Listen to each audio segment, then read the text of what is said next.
kanggo nyewune tekan sewune Pak. Ya Kang, tak topo bukan. Muga-muga lakumu sumuka Kutagara lan ing Kutagara cepet enggal oleh pakaryan. Lan kowe Maryam kowe sing ikhlas karo didongake muga-muga aku oleh golek gawe yang ana ing Kutagara tinggal oleh gawe besok wis oleh gawean aku mesti bali. Iya Maryam. Satunya aku ora ikhlas. Nang yen kawanipun mantep.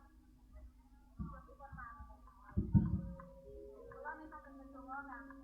Muga-muga Kutagara esok kalian yuk lek kono sak tepote ya Kang durung tau. Aku mau ngomong sak cepet-cepete setahun, sak suwe-suwene 2 tahun.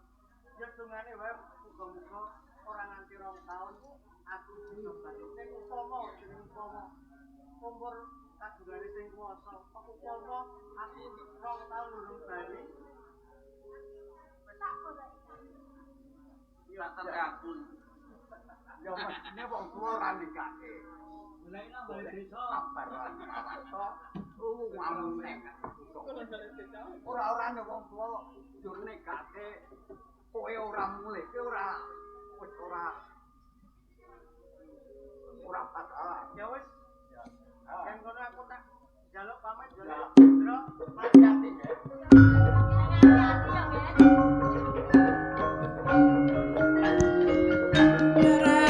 Sirat pase bagian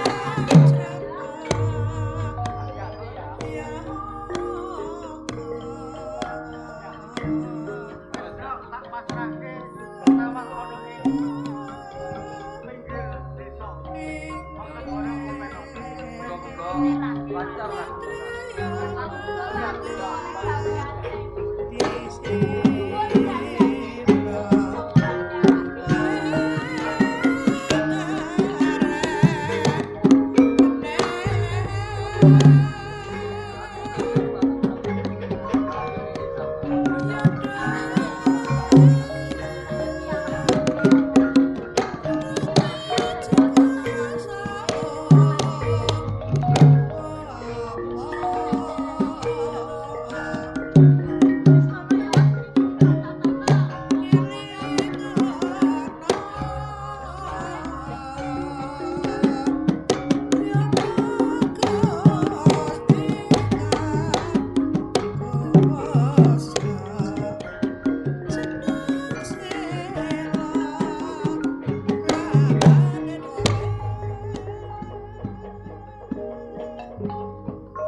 Yono sak empere nek kowe iki pangling.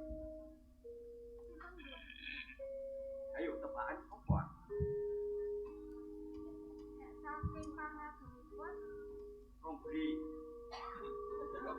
Kolonjong. Kok ngarep? Isih pangling. Isih pangling tenan to kowe Maria. Lho aku ki dadi wong sugih saiki. Wong sugih bondo donya Mas Mikis ora kurang. Lho sak emper nek kowe pangling Maryam. jenengan niku sinten e? Pangling tenan to kowe? Nggih. Tenan. Tak kandhani. Glontor.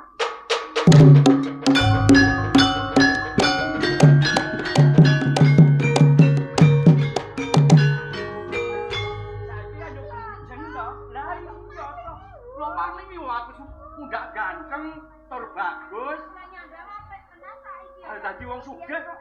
Suare suak-suak. Wah nek biyen kok aja kok padake biyen Maria. Kali kedua suak-suak. Kowe ndelok to? Ora.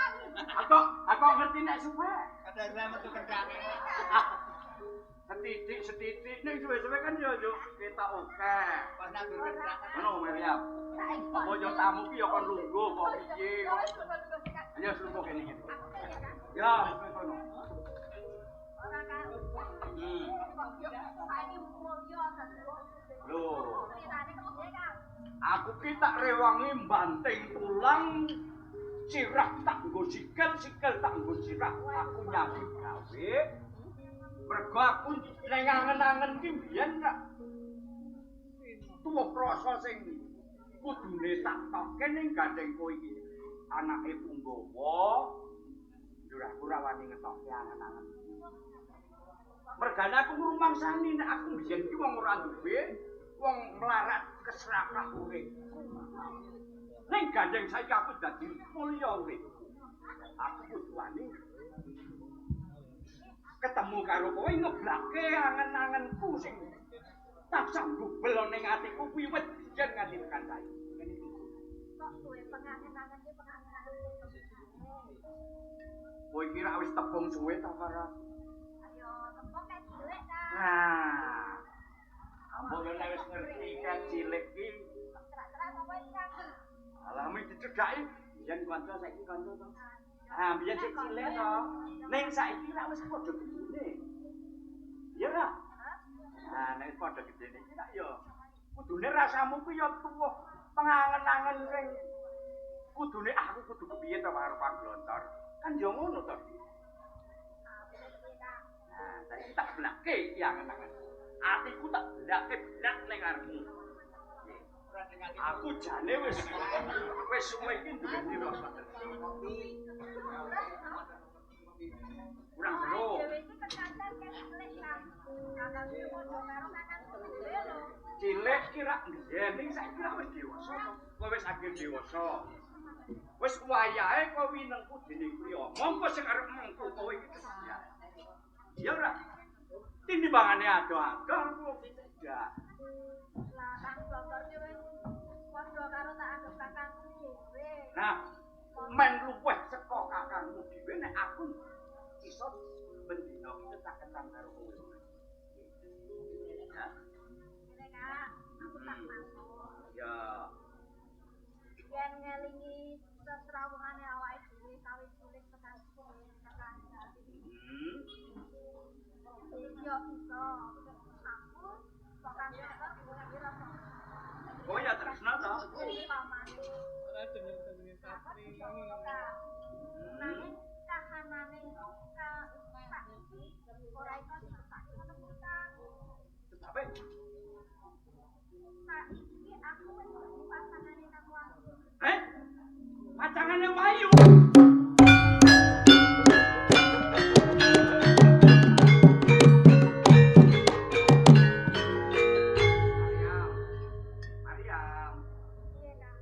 Wahyu kira kakangmu to.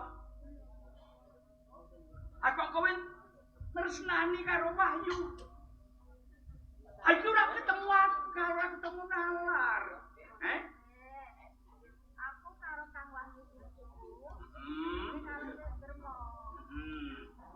Karo Kang Wahyu aku yo. Wis dewasa. Aku jahat karo Kang Wahyu, Kang Blontor. Yo, mergane aku ki mbiyen ki lak rumangsa digolong rekewuh. Aku ngrumangsane nek aku wong ora duwe. Aku saiki wis duwe lemah, duwe omah, mula aku njur temeka ning kredit kene.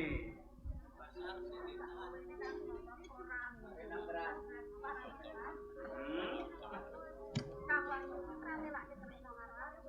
Kok Suwe-suwe yang berapa karo Kang Wahyu. nah, kuwi padha karo aku. Mengko nek kowe wis kerep ketemu karo aku, sak bedagong karo aku, njur kowe iso nimbake katresnan karo aku. Kaya dene kowe nimbake katresnan karo aku. Kowe nek ade dipasangke to.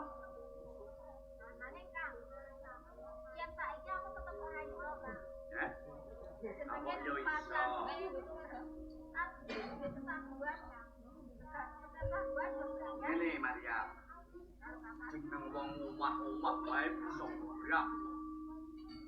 Bisa pisahan karo patunge. Apa meneh kowe agek wis kowe arep njaluk apa nek karo glontor mesti keturutan. Nggih. Ya.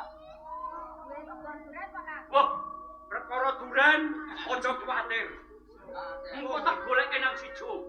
Oh, ngene wae.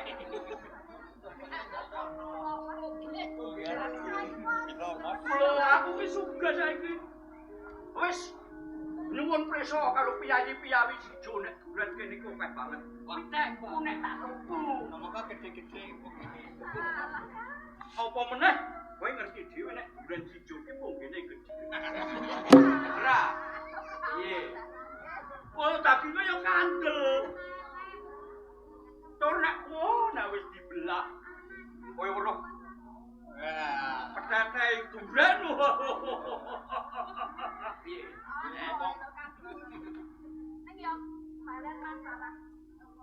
Perkara nek masalah iki ora ono.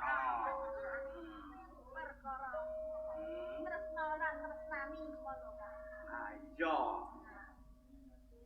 Aku mung arek Kang Glontor aku tresno kowe. Rampung perkarane kok. Nggih. Iya, Kang. Aku arep yo Kang. Nek ora matur yo. Iya yo, Kang. Ora sapiye-piye. Omong arek aku tresno kowe Kang Glontor rampung perkarane kok. Njur kowe tak boyong ning omahku, ning Bantar kono. Oh. Uripmu mulya kepenak kepengin nganggo kalung gedene sak rel sepur, lakon. Apa rek golek sing sak gong gedene, lakon. ora gelem ya karo aku wae. Iki aku nunggu jawabanmu iki kepriwe karo aku. Tresno wis rampung perkarane. Tak blake yo, Kang. Tresno. Ora kepriwe to? Amarga aku wis duwe pasangan. Aku ngelak terus lan ora ngelak sosial kanggo pasanganku kang wae. Nek agek pacangan nek jalur durung lengkung ki sik sapa wis nguasani. Iso ngarepe. Mane tresnoku saiki wis ping kanggo kang wae. Iki ketemu karo Glontor saiki Wahyu ki ora ning omah to, ora usah dipikir semono. Awang ora ono kok dipikir iki nek nyiksa atimu to. Hah? Belum ya? Belum ya? Wiwitane konku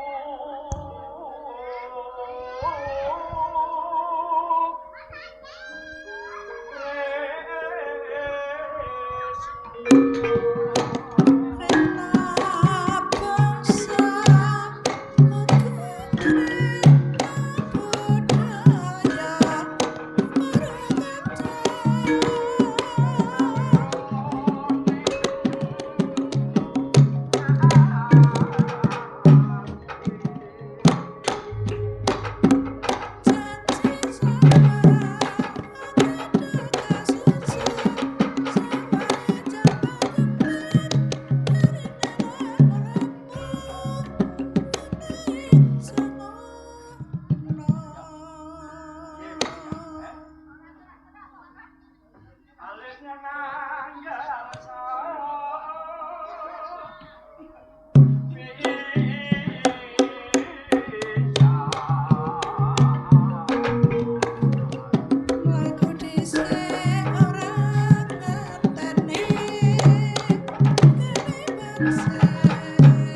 ora lenggah. Kowe iki mung tak kon ngladeni karo aku. Ora iso. Witeng tresno ki jalaran saka kulino. Kowe ora kulino karo glontor wae. Kepenak uripmu. Mulya uripmu. Jaluk apa wae mesti keturutan. Tindaknya anjang.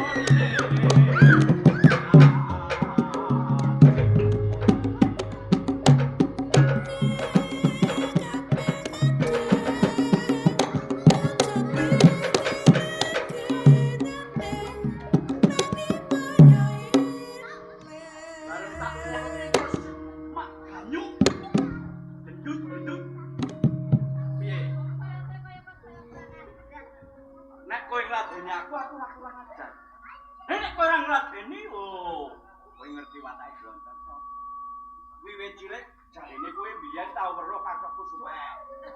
Ya ra? Lah iya kathokku suwek kowe weruh. Ning liyane kathok suwek weruh ora? Ya mbok kowe ngijen kok. Piye? Ya. Lega.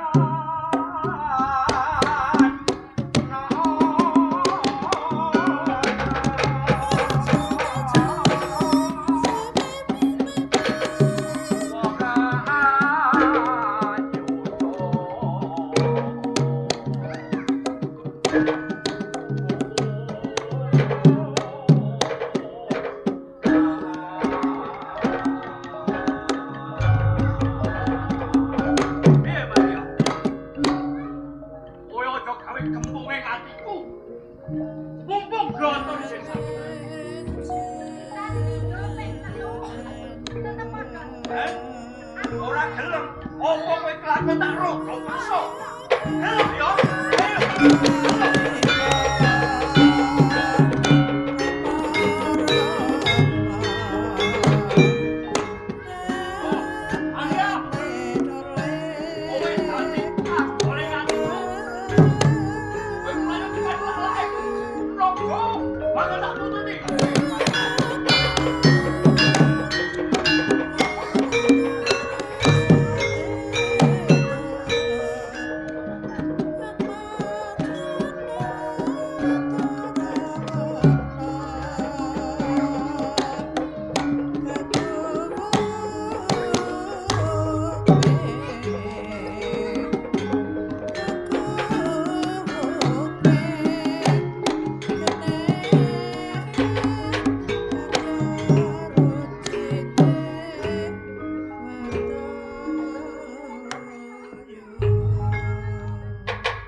Yo kang le blandale ketone wis sak bentara ngumpulake bondo donya ning garah rakyat ning pareng Mataram ketoke wis ora wedi wani.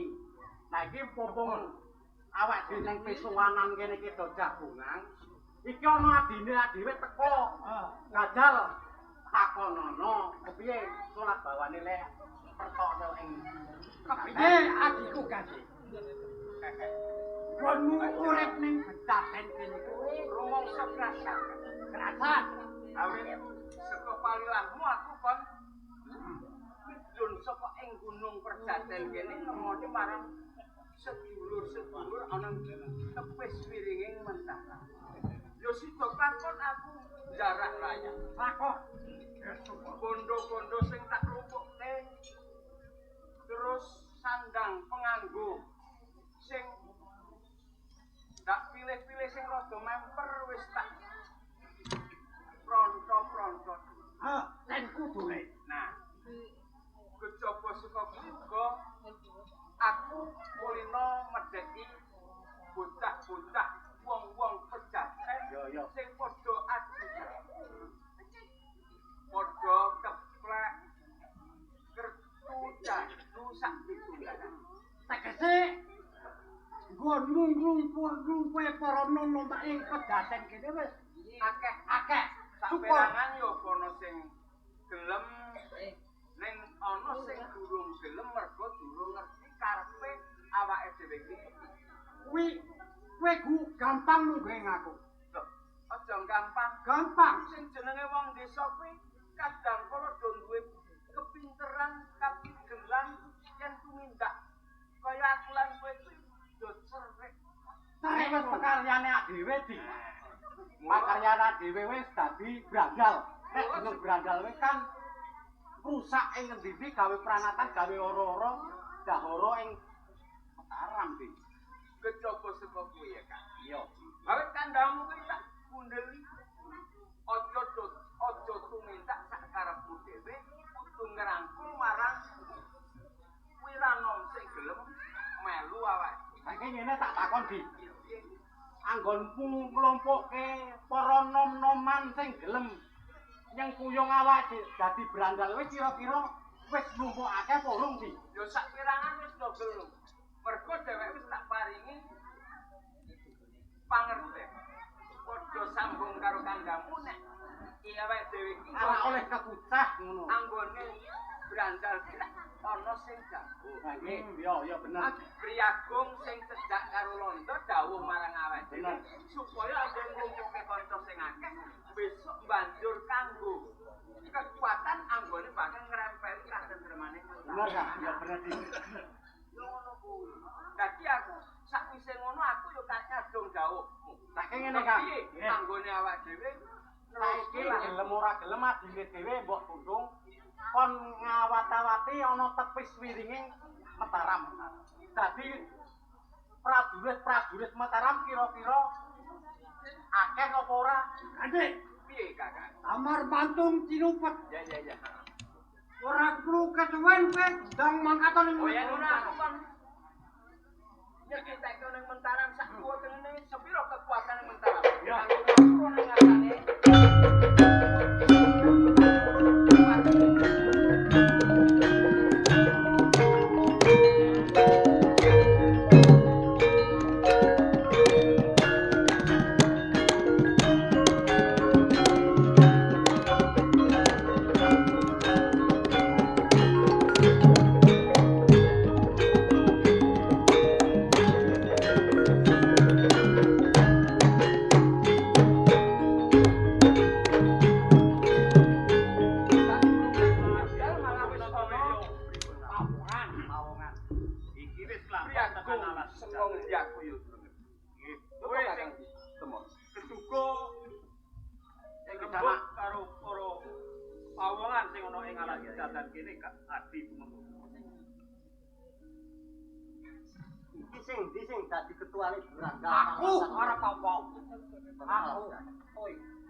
Walah wis meriak Pedaten kene wis ngebrak tak kandhane.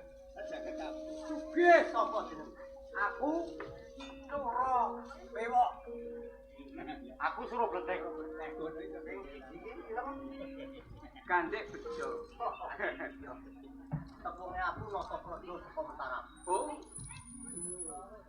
Dadi kowe wong-wong Mataram. Yo karepe ana ing pejaten kene arep apa? Aku kepengin ngepenak. Oh, iya. Sing syaraté kudu kowe ngaso lek dadi gawe rusuh nang kiwa tengenal pejaten. Kowe tak sengkake nganggur dadi prajurit orang Mataram. Pinangka senopati anu ana ing Praja Mataram. Aku wis kulino. Kulino brandal ngecu maling sak pitunggalane sing direhke dening liyan. Kowe ora ngerti. Nek wong brandal ngecu sak panunggalan iku gawe cintakan ing liyan, gawe sangsaran wong. Sadurunge kowe kandha aku wis ngerti. Ning kaya ngene iki wis tak karepke. Nek ngono pancen wis mingerke blaku tumuju marang tumindak kang angkara mangka budi sandung. Wis tak dodok. Saiki ngene. Piye? Aku sinampiran Purbawaseja saka ngesa dalu. Kanjeng Sultan aku minta. Ora mung butuh penglawan. Nanging butuh pamungkas nek ora gelem ngaso, aku bejuga nyempal sau kiri. Oh, budi tak sembadani bangga tak rampungi ya. Ya tak kebare.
Besok kowe bakal tak paringi kepucah. Wis. Ngene iki sana.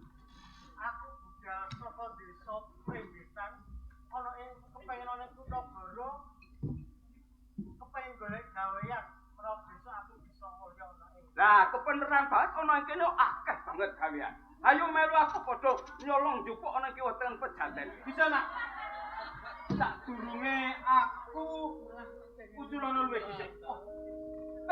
Ku adi, mengko ngombe loya. Sesah prajurit ing Mataram diculi sisa. Bocah cilik cilila-cilili kok ngono, aku dhewe sing wani ngambung. Ki sana. Rampung ngono. Yo Joko nglinting kencang buat bisa menelang. Ayo aku tanding. Saiki yen kowe bisa tak eliki, ayo kowe tak rangket tak sowanke ana ing ngrasane ingkang sinuwun. Besok ora gelem, saiki ora gelem apa meneh besok.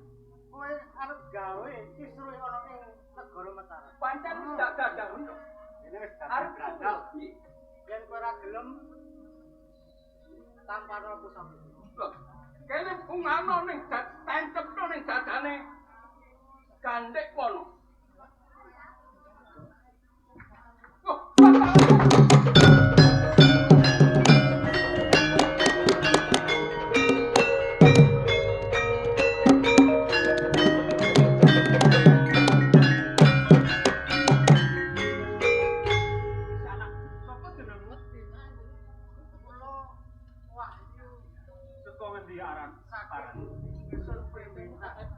gandeng kowe sing bisa mundurke para brandal. Saiki aku njaluk karo Adi Tumenggung piye apike muring Kisanak Wahyu iki. Saenipun dipun larapaken wonten kersa dalu ingkang pitu supados bisa mangke nampi ganjaran kemurwat dhateng lagu-lagutipun Kisanak. Oh iya, yen ngono kaya becik apa kang dadi aturmu Adi Tumenggung. Wahyu, saiki nderekke aku bali ning Mataram tak uncake kersa dalu Ayo. Arti bangsa bangsa merot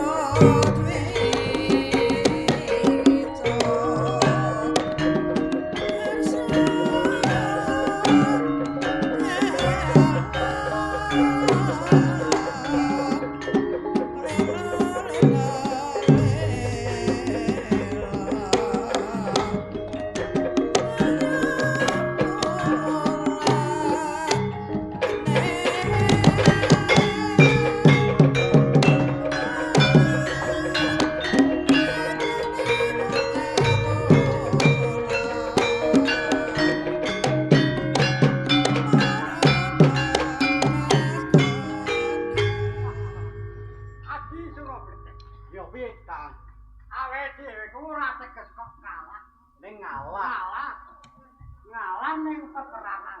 Ya soalé bocah nom-noman kae nggo pusaka mawa tejo kan. Nek ngenangi awake dhewe tumukane pati ora dadi gawe kan. Nek ngene ora dadi ngopo. Ayo do ditututi kepiye kahanane lelakone awake dhewe nrambul ana utara.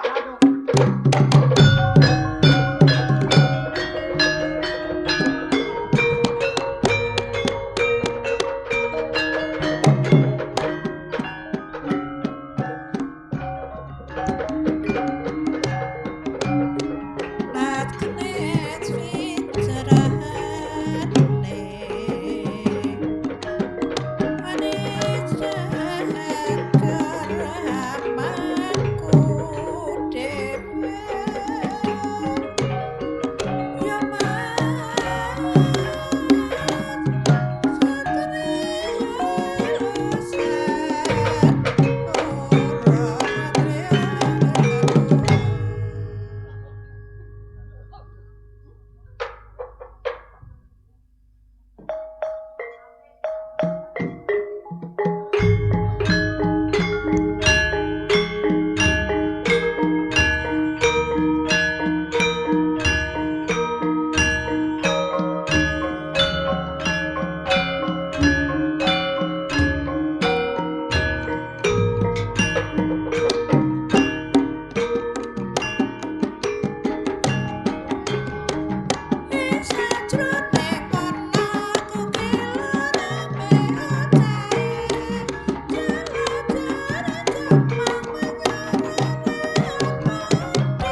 kuwi loro.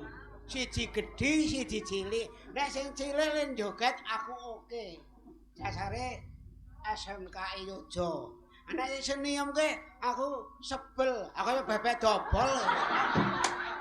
Pan. Aku ora panut karo kanjamu mau to. Kowe ngarep. Aku nang buri aku kok pengen. Joget apa nek ngene iki wong bae paling ora.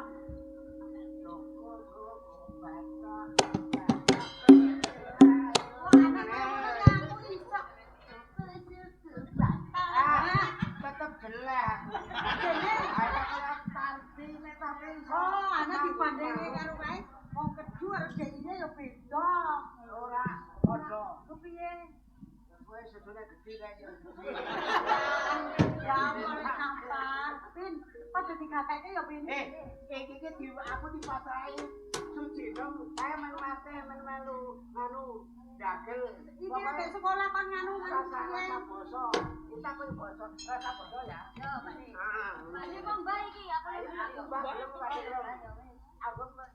kok mama mungkin aku wis tau dadi mbok aja ngesen-ngesen kok mamane iki tau anu nang ndi. Anu bebarengan ngono. Lah omong ki sing pamane. Sekarang iki jagoane ketoprak yo. Piye? Kowe kono. Sapa sing kene? Sing kene sapa? Kowe lu kene. Lah kepiye to? Kowe lu gua kene iki yo. Nih. Yo kan marpang ndi? Ayo rene. Yo kan anu marpang ini. Ini ada kene. Ibu do sini lulu. Yo ngumpulke karo tamu-tamu Apa? par. Yo ngono kuwi. Saiki Yusania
sing disauri pijet ping 8 itu. Ya sesuk nek anu panenane duren mateng tak sauri. Tangga. Iki ora nyarutang tegese wangsulana tembangku iki. Lah aku ora wis wangsulan to. Kon piye? Kowe aku nyantang. Aku semono. Aku kon wangsulan. Nek aku nandui. Nganggo tembang lho. Nganggo tembang. Tembang iki Asmaradana. Asmaradana. Asmaradana. Itu kepiye? Sepisan anu itu ada sepisan bulu petek kae. bulu itu tembung bulu ki sing boleh mengko i kari i Bayu Sutarti ngono. Bulu legeno terus taling upamane ya tekaku kang isih wengi tekane ora tembungan to iki Amar bola apa kok ate bengi? kuneng gogoi Lho. cindenane Nek teko bengi yo gogone salah. aku teko desa semono yo senggane tuku enjet neng kudong sawit tukang pijet ngakak bledu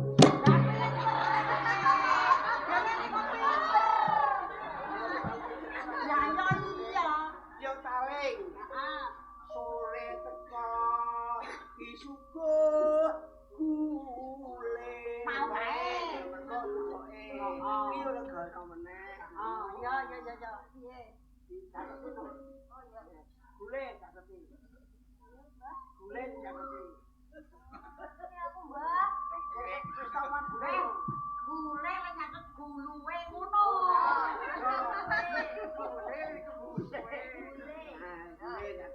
Iya lah kena meneh. Yo piye? Aku tak pikiran.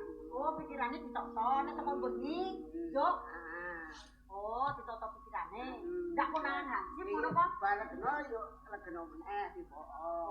Sing numpak andong carane sore. Kontong royong padha nyambut gawe. Oh, nyambut gawe mergo Terus man bulannya kapan, Mbak?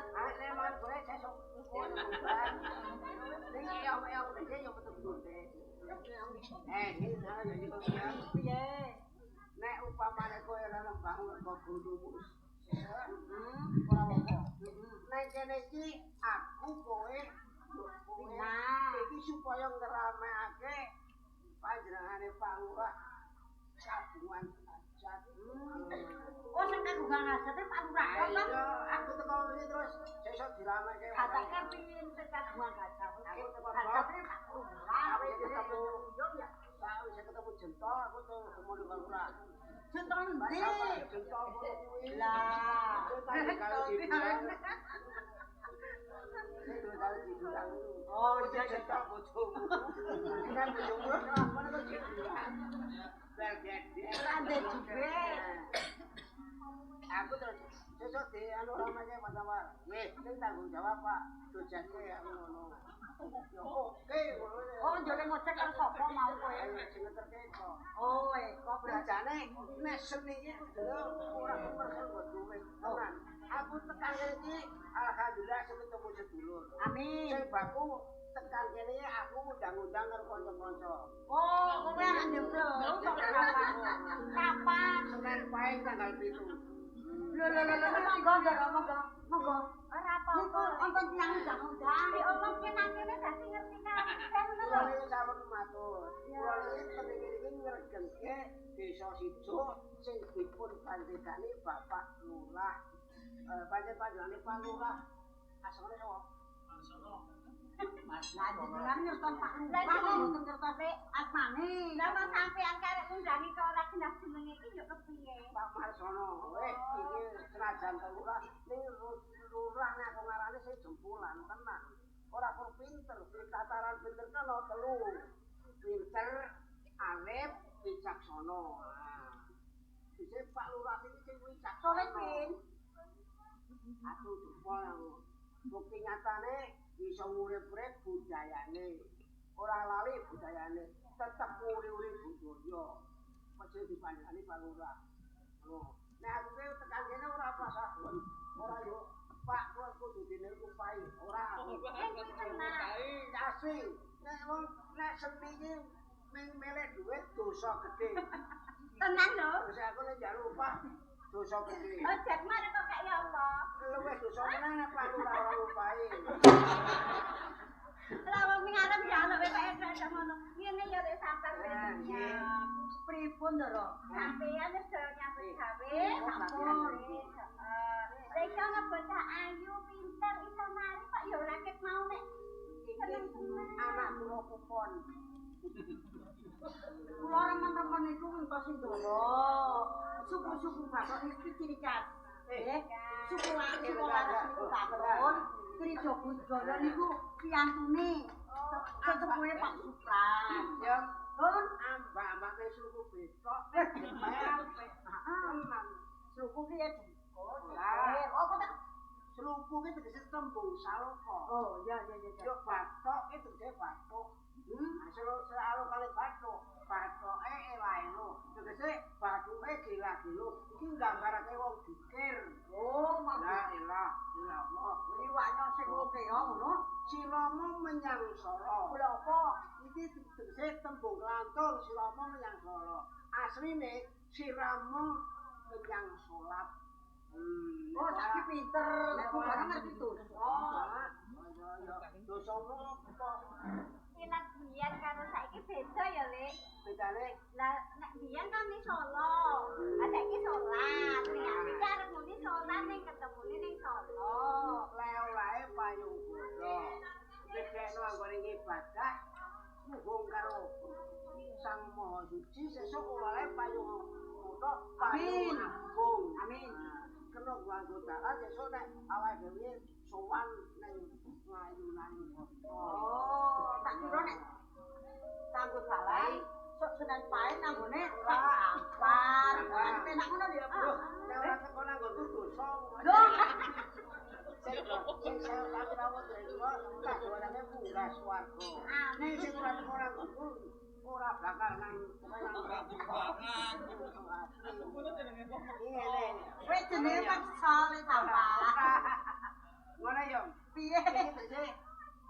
Suku Batok ki tembange apik senajan to judul elek ning isine apik. Beda padha karo penyanyi. Nyanyi kae nek nyanyi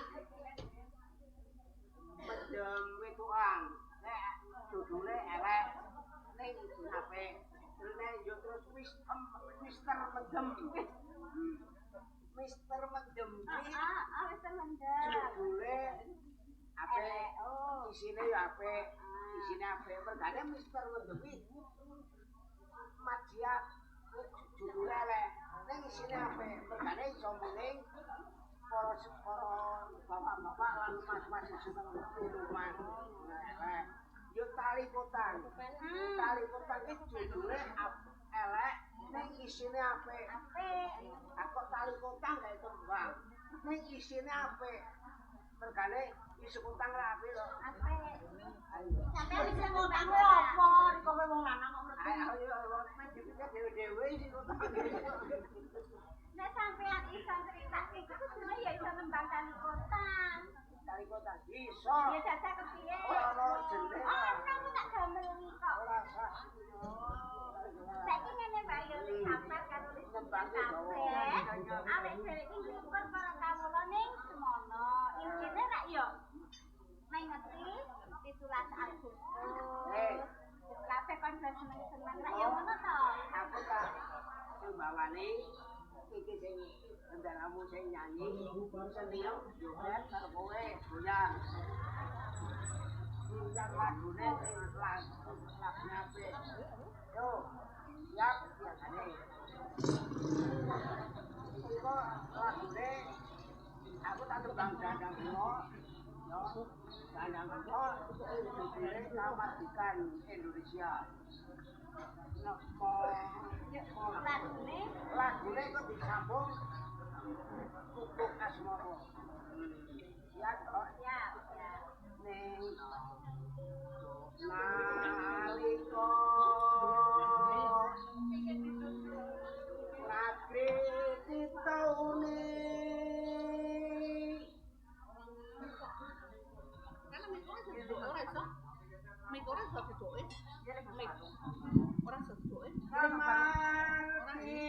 Martikan bangsa Bung Karno kang ngedarake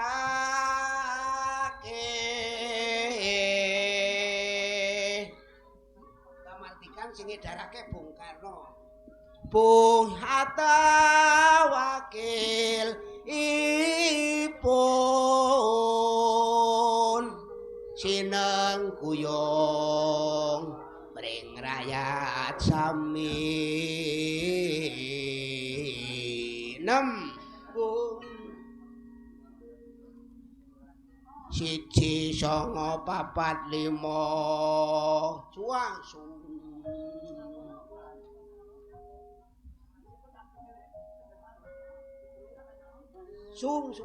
1 9 4 5 suang si seru tak paling nek 1 9 4 5 Ulan yo Agustus 6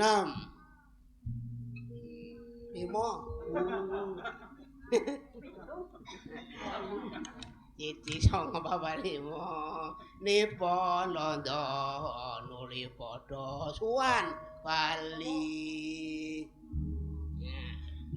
Indonesia Usmartika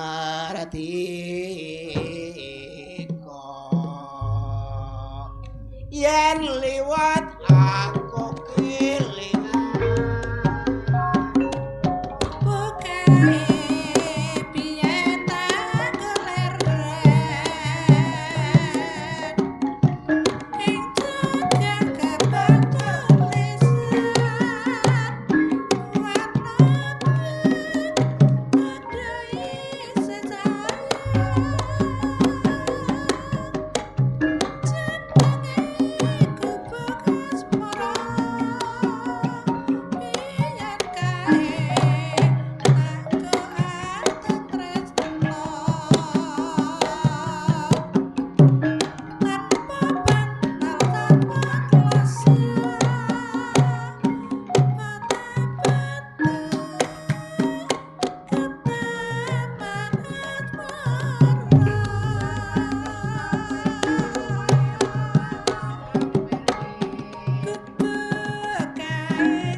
Dipun tambahi caping gunung nggih Pak nggih. Kersa mboten? Mboten nyuwun saweran Pak gratis niki. Yang sutra kuning iki Jawa Timuran lho. Sutra kuning itu Pak.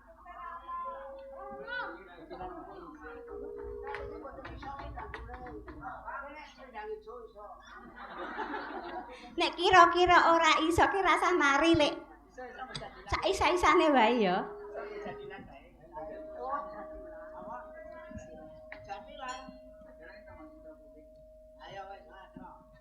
Nek dadi kabeh ra apa-apa iki ngono wae.